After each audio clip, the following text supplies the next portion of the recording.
My husband divorced me by text message and emptied our joint account. He had no idea what was coming. The text that shattered me, the first vibration of my phone that morning, didn't feel unusual. I was sitting at the little oak breakfast table in our Chicago apartment, sipping coffee that had already gone cold, staring absent-mindedly out the window at the blur of city traffic below. It was early March, one of those damp mornings when the streets glisten with yesterday's rain and the air smells faintly of gasoline and wet pavement. I glanced down at my phone, expecting another calendar notification, maybe an email from work. But instead, I saw Ryan's name, my husband, and then I read the message. "Emma, it's over. I'm filing for divorce. Don't call me. Don't text me. You'll hear from my lawyer." My first thought was that it had to be some kind of sick joke. We'd been married for 6 years. We'd gone to bed in the same apartment just last night. He'd kissed me absently on the cheek before falling asleep after another long day at his firm. This wasn't how marriages ended. By text, my heart pounded. I reread the words, certain I was misinterpreting something. But the letters stayed. The same cold and final dot. The mug slipped from my hand, shattering against the hardwood floor. Coffee spread across the cracks like spilled ink. I didn't even flinch. My whole body had gone rigid, as though bracing for an invisible collision. "Ryan," I whispered into the empty room, even though he wasn't there. I tried calling him. Once, twice, 5 times. Straight to voicemail. A creeping panic made my fingers tremble as I turned to my laptop. My instinct wasn't just emotionally, was practical. Something felt off. Ryan wasn't cruel in this way. Distant, yes. Work-obsessed often. But to end our marriage over a text, without a fight, a conversation, even a slammed door. I logged into our joint bank account. The screen took a moment to load, that agonizing spinning wheel dragging my stomach into knots. Then the number appeared. Balance, $14.06. I froze. My breath caught in my throat. Only last week, that account had held nearly $120,000, the sum of our joint savings. The money we'd been planning to use for a down payment on a house in Oak Park. Years of disciplined saving. Gone, gone, gone, I refreshed the page, hoping it was a glitch, but the balance remained. Just $14 miserable and 6 cents. That was when the first tear fell. Then another, until I was gasping against the table, the weight of betrayal crashing into me all at once. Ryan hadn't just left me. He had robbed me blind. The next hours blurred together like a dream you wish you could wake from. I called his office. The receptionist hesitated, then said Ryan hadn't come in. I tried his parents in Denver. His mother's voice cracked when she said, "Emma, I thought you two were doing well." By noon, humiliation settled over me like a heavy cloak. I couldn't bear to tell anyone else yet. Not my sister, not my best friend Claire. The story was too raw, too humiliating. Who gets divorced by text? Who loses every cent to the man they thought they could trust most? Me, apparently me. That evening, I wandered through our apartment like a ghost. His things were still his suits hanging neatly in the closet, his cufflinks scattered on the dresser, his cologne still lingering in the bathroom. But his absence was louder than any presence could be. I opened the freezer and saw the lasagna I'd made 2 nights ago, waiting for him to reheat after work. My chest tightened. How do you go from making dinner for someone to being discarded like trash overnight? It was around 10 p.m. when I finally told Claire. I dialed her number with shaking hands, the words spilling out in sobs. He divorced me by text, Claire, and he took everything. The money's gone. There was a stunned silence on the other end, then her voice, sharp with fury. That son of a bitch. Emma, listen to me. This isn't the end. You're not alone. I'm coming over. Within half an hour, Claire was at my door, a bottle of wine in one hand and her other arm wrapping around me like a shield. She didn't try to sugarcoat it. She didn't tee off her cliches about silver linings. She just sat with me as I cried. Her presence, the only solid ground in my collapsing world at some point. She said something that lodged itself in my heart. Emma, you're stronger than you think. He thinks he's left you powerless, but he has no idea what's coming. Those words replayed in my mind long after she left, after the wine was finished and the city had gone quiet outside. For now, I was broken, but somewhere deep beneath, the grief, a spark caught fire. Ryan had destroyed me in a single text, but I wasn't going to stay destroyed, not forever. Picking up the pieces the next morning, sunlight streamed through the blinds like nothing had changed. But everything had. I lay on the couch where I'd collapsed the night before, still in the same clothes, my head pounding from too much wine and too little sleep. For a long moment, I didn't move. I just listened to the hum of the refrigerator, the muffled sounds of traffic below, and the silence where Ryan's voice should have been. Grief is strange, doesn't arrive politely, one emotion at a time. It comes in waves, crashing unpredictably. One moment I was numb, the next trembling with rage, then sobbing until my chest hurt. But beneath it all, a practical urgency pressed against me. I had $14 left in my account.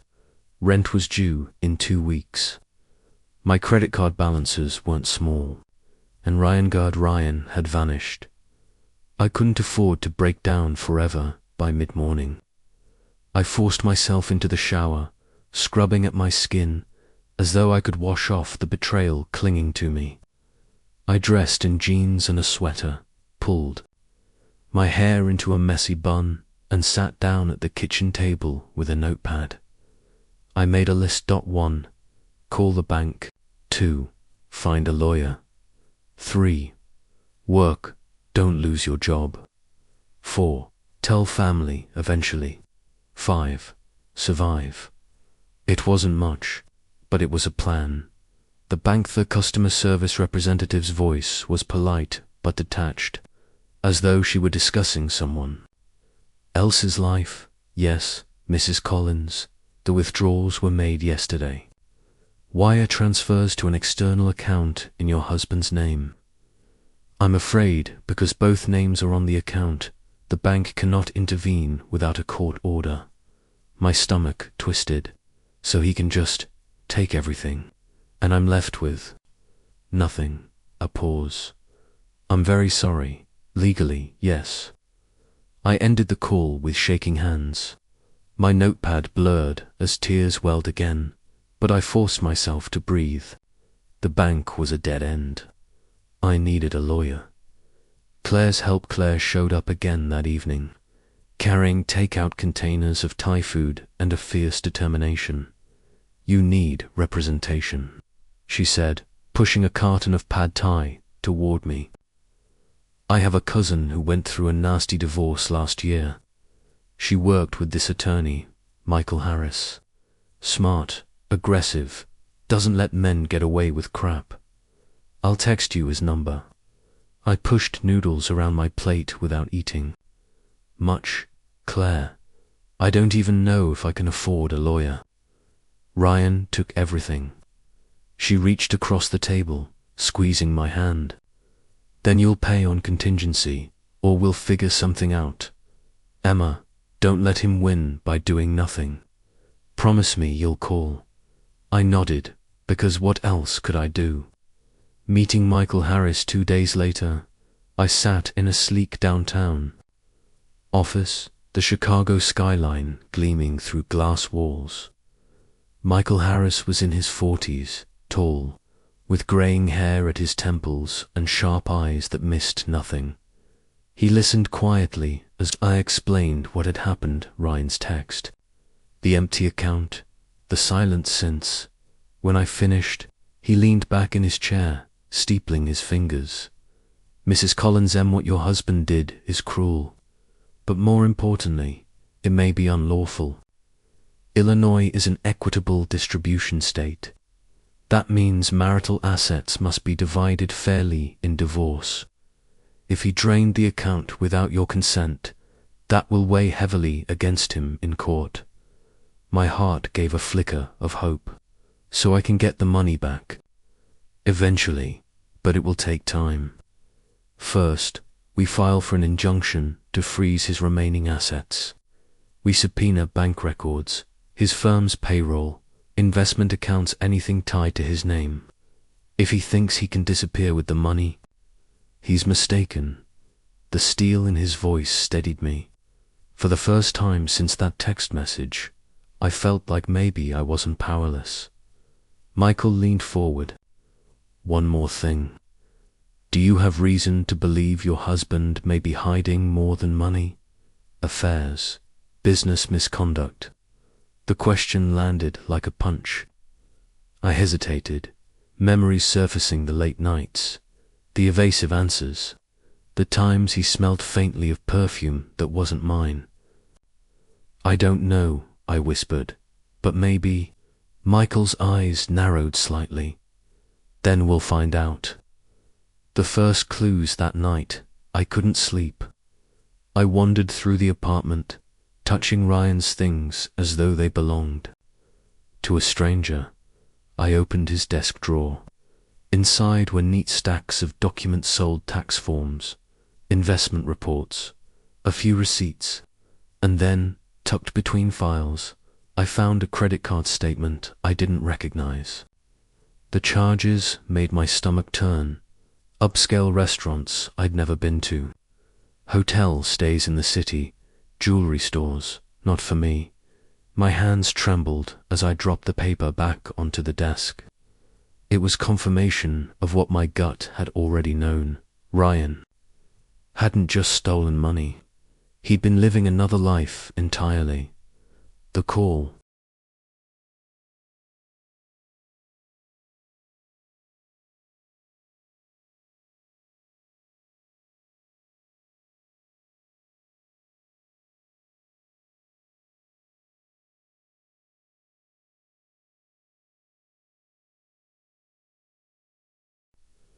The next morning, as I sat with my coffee black, no sugar, no cream, just fuelly, received a call from an unknown number.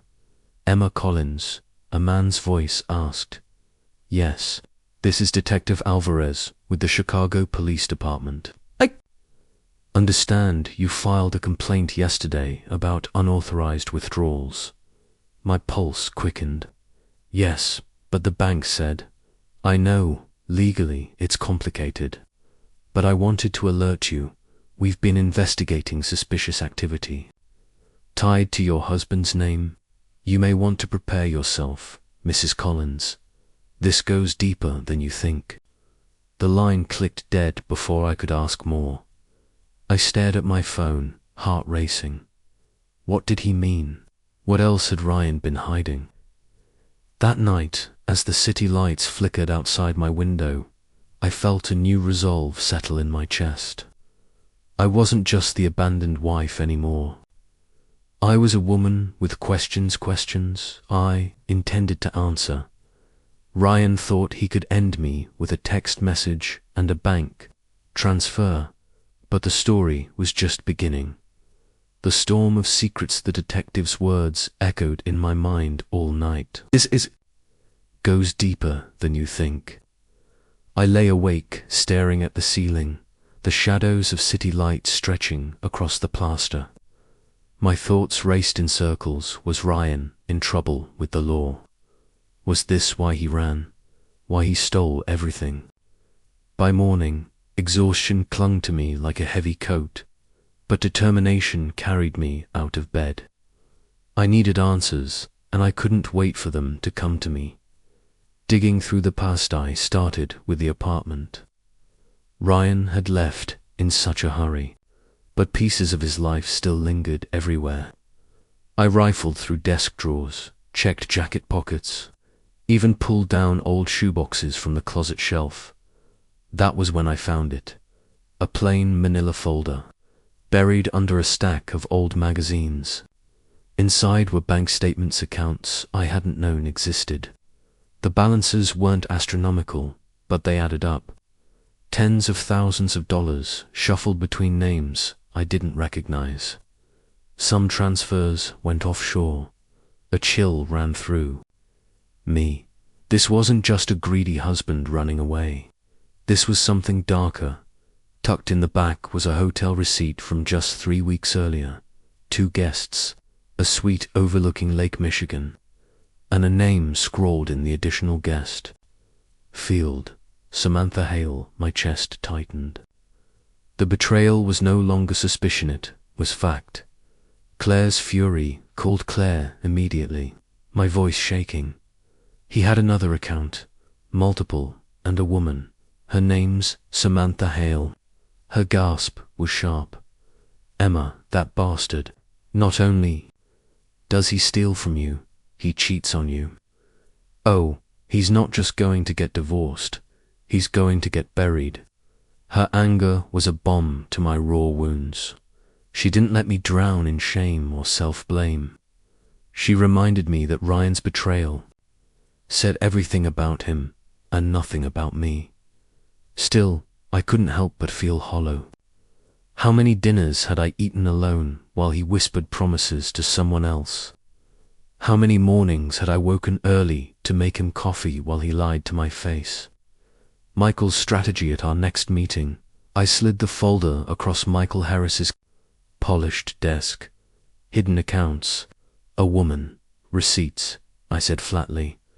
Michael flipped through the pages, his eyes sharp with interest. This is gold. If we can trace these transfers, it proves not only marital waste, but fraud. Judges hate fraud. And the woman? I asked, my voice brittle. Adultery doesn't always carry legal weight in Illinois, but character matters. If Ryan's been funneling marital funds to support an affair, we'll nail him with dissipation of assets.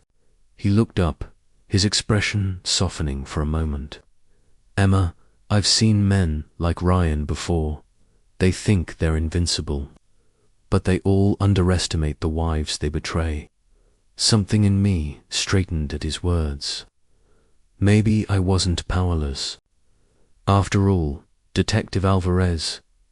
Week later, Detective Alvarez called again. His tone was serious, clipped. Mrs. Collins, I can't disclose everything, but your husband's financial activity links to an ongoing investigation. Money laundering, possibly embezzlement. He may be connected to a client at his firm who's already under scrutiny. The room tilted. Money laundering, yes ma'am, which means federal jurisdiction. If he drained your accounts, it might be tied to covering tracks. You need to be careful. I hung up, my hands trembling. Ryan wasn't just unfaithful, he was criminal. Memories that cut that night, memories flooded me uninvited. Ryan's charming smile at our wedding, the way he'd whispered promises of forever. The nights I stayed up waiting for him, convincing myself he was just busy, not lying. I thought of the little things, how he'd asked me to sign documents without reading them, how he'd brushed off my questions about finances, how he'd laughed when I suggested couples counseling. The signs had been there. I just hadn't wanted to see them. Confronting the other woman 2 days later, I found her. Samantha Hale. Social media made it too easy. Her Instagram was filled with champagne glasses, designer handbags, photos at the very restaurants Ryan's card had been charged, and there, in one photo, his reflection in a window beside her. Proof. I sent her a message, not angry, not begging, just, "I'm Emma Collins, Ryan's wife. We need to talk." Hours later, she replied, "Meet me, tomorrow, Caf Luna, Lam PM." The meeting Caf Luna was a small place near the river, all white tiles and hanging plants. I spotted her instantly, a woman in her late 20s, glossy brown hair, immaculate makeup, sipping a latte like she owned the room. She looked up when I approached, her eyes widening just slightly. Then she smiled, cool and unbothered. "So, you're the wife," she said, as though tasting the word. I sat, my hands clenched under the table. "How long?" 2 years.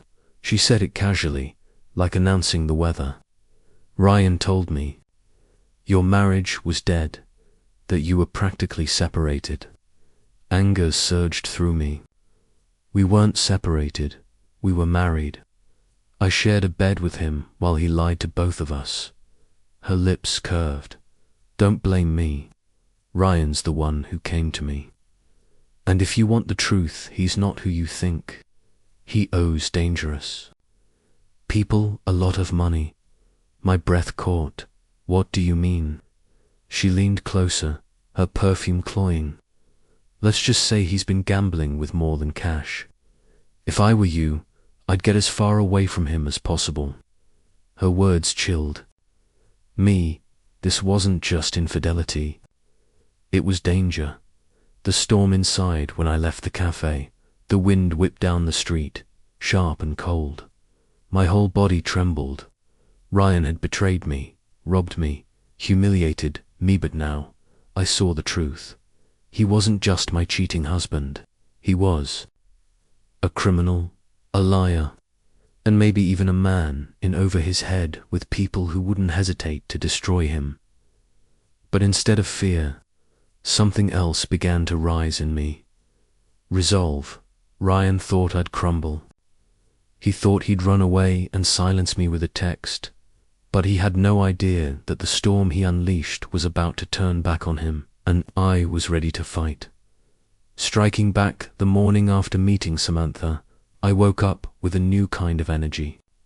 Not grief, not despair, something sharper. Anger, yes, but also focus.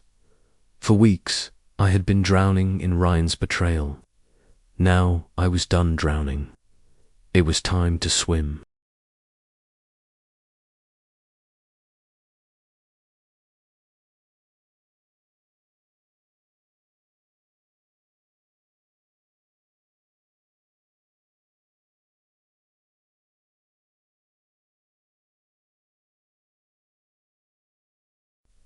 Freezing the assets, Michael Harris didn't waste time.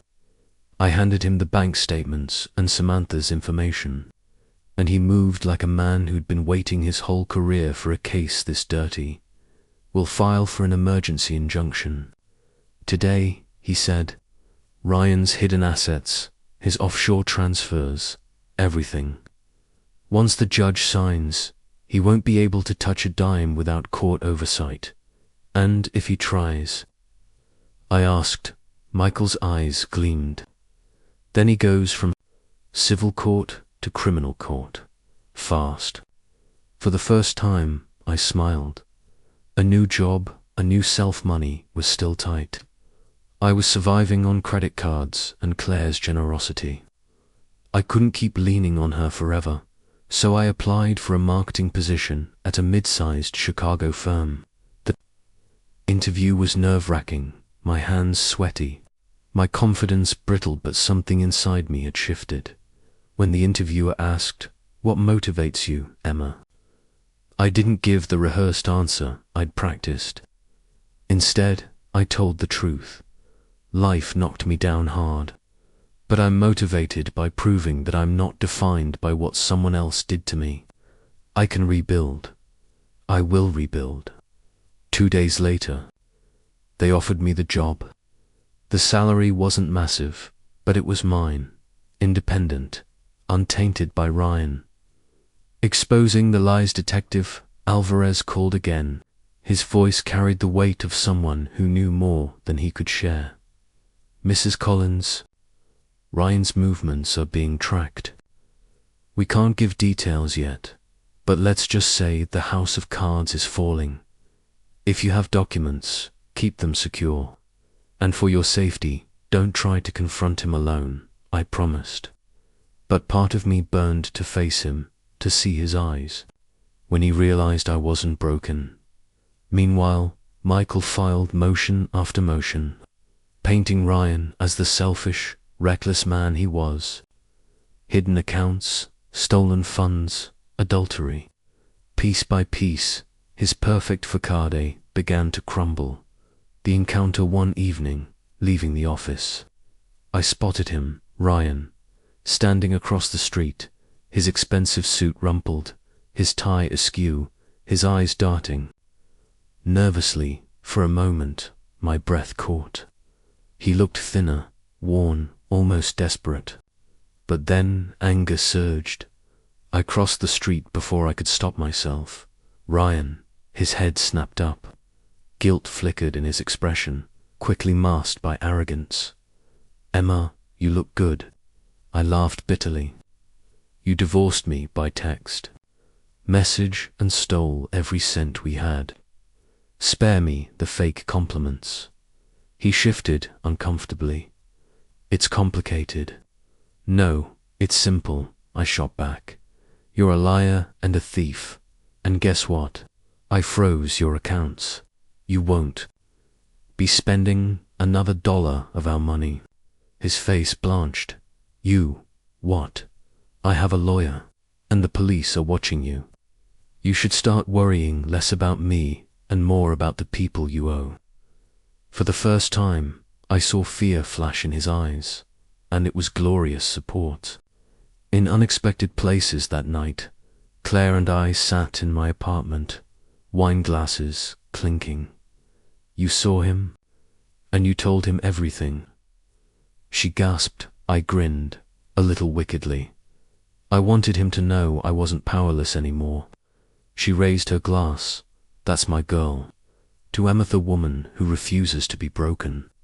The warmth of her words filled me. For weeks, I'd felt like half a person, shattered. But now, piece by piece, I was becoming whole again. Ryan's fault. 2 weeks later, news broke. Ryan Collins, junior partner at a prestigious Chicago firm, under investigation for financial misconduct. Allegations of embezzlement, fraud, and hidden accounts. His face appeared on news sites, once the polished smile of a rising star, now the grim mugshot of a man cornered. I watched the coverage with a strange mix of sadness and satisfaction. This was the man I had loved, the man I'd built a life with. But it was also the man who betrayed me, and justice was finally catching up to him. A new kind of strength at work. I began thriving. My new colleagues respected me, my ideas gained traction, and for the first time in years, I felt valued for myself, not as Ryan's wife, not as half of a marriage, but as Emma Collins. I even started smiling again. Not the forced smile of someone pretending to be fine, but the real kind. The kind that comes when you realize survival isn't enough. You're actually living again. The letter. One evening, I returned home to find an envelope slid under my door. No return address, just my name scrawled in familiar handwriting. Inside was a single sheet of paper. "Emma, I made mistakes, more than you'll ever know. But I never meant to hurt you like this. If you ever loved me, please don't testify.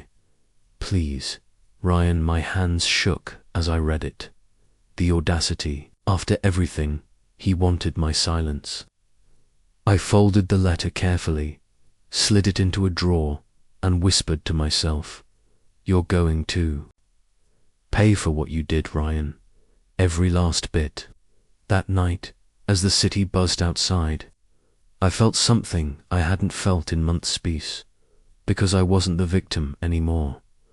I was the storm, and Ryan was about to feel it, rising from the ash.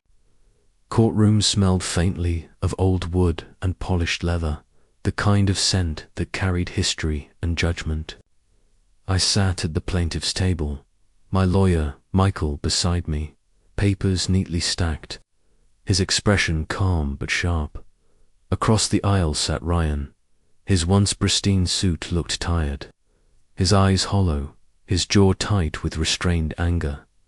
The man who had texted me, "It's over," with such arrogance now looked like a shadow of himself for weeks. I had dreaded this confrontation, but sitting there, I realized something surprising. I wasn't afraid anymore. The testimony, the judges, gavel struck. Testimonies began. Michael rose and laid out the story like a master conductor. Your Honor, we present evidence that Mr. Collins drained marital accounts without consent, concealed funds in undisclosed accounts, and diverted money to support an extramarital relationship. Furthermore, we submit exhibits indicating possible fraudulent activity tied to his professional role. Each word was a blade cutting through Ryan's defenses. When it was my turn, I stood, hands steady, voice clear. My husband didn't just betray our vows. He stripped me of financial security, dignity, and trust. But I stand here today not as his victim, but as a woman reclaiming her life. Ryan wouldn't meet my eyes. Ryan's collapse when his lawyer tried to defend him, the excuses sounded thin. Temporary financial mismanagement, emotional difficulties, a misunderstanding, but the evidence was overwhelming. Bank records, hotel receipts, testimonies from colleagues who'd noticed his irregular behavior. Even Samantha, subpoenaed by Michael, reluctantly admitted under oath that Ryan had funded their relationship. With joint assets, the judge's expression hardened. It was over.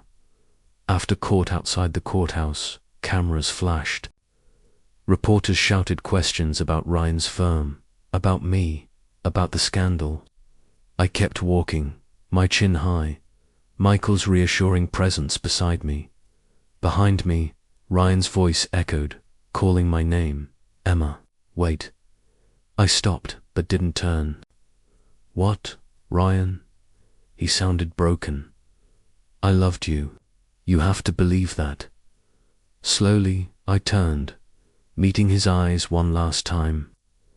If you loved me, you wouldn't have destroyed me. And with that, I walked away.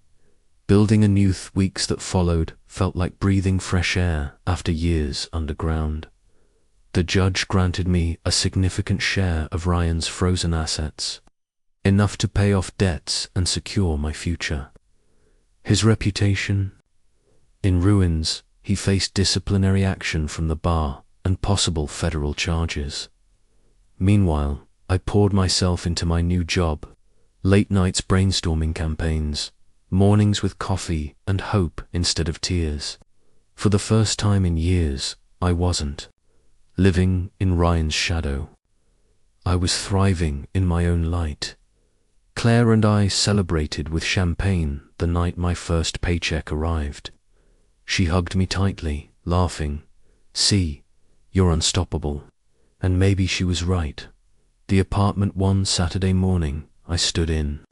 Our old apartment, boxes piled around me. I had decided to move, not because the place was haunted, but because I needed a fresh start. As I taped the last box, I paused by the window. The view of the city stretched wide, the skyline glittering with possibilities.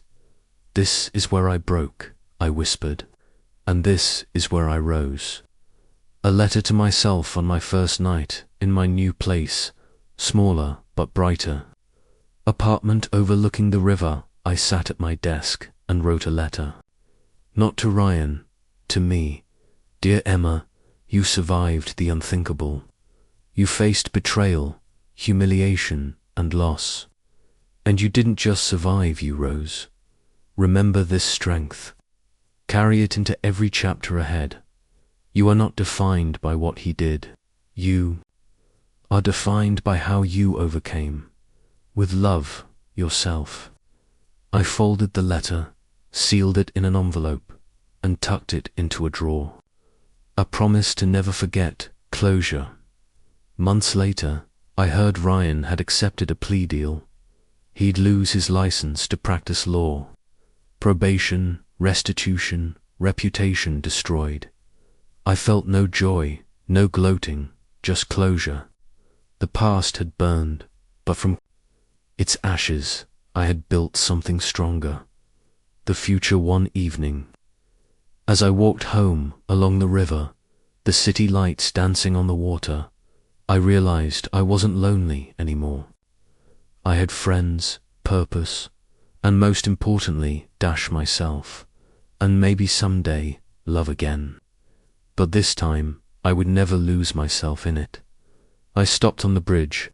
The wind cooled against my face and whispered into the night. You had no idea what was coming, Ryan. But I did. I came back stronger. And then I walked forward into the future, into the life that was finally, completely mine.